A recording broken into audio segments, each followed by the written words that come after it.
နေဝီတရောလမ်းဘေးတနေရာမှာဟောင်းနှန်းဆုပ်ပြတ်နေတဲ့အင်ဂျီလေးကိုဝတ်ထားပြီးဖက်နှက်တိုက်တဲ့ brush လေးကိုကင်ထားတဲ့ခွေးလေးတစ်ကောင်ရှိပါတယ်။သူ့ရဲ့မျက်လုံးအစုံမှာတော့အားငယ်မှုနဲ့မျက်ရည်တွေပြည့်နှက်နေပြီးဖြတ်တန်းသွားလာနေသူတွေကိုမျှော်လင့်ချက်အပြည့်နဲ့ငေးကြည့်နေရှာတယ်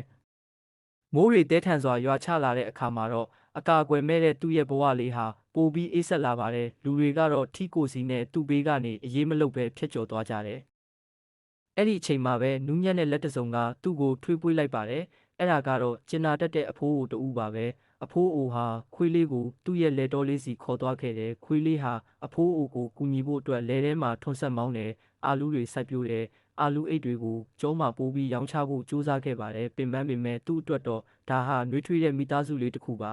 ။ဒါပေမဲ့စက်သိမ်းမှာတော့ခွေးလေးဟာသူရှာဖွေလို့ရခဲ့တဲ့ပတ်စံလေးကိုအဖိုးအိုလက်ထဲထည့်ပေးရင်းဗိုက်စာလုံးလို့ထမင်းပကံလေးကိုတုံတုံရင်ရင်နဲ့တိုင်ကစားနေရရှာတဲ့အင်ကြီးအစုပ်လေးနဲ့ထမင်းစေးတွေကိုတမြုံမြုံစားနေတဲ့သူ့ရဲ့ပုံရိပ်ဟာဘဝကိုရုန်းကန်နေရတဲ့တတဝါလေးတွေရဲ့အားငယ်မှုကိုအထင်သာဖော်ပြနေပါတော့တယ်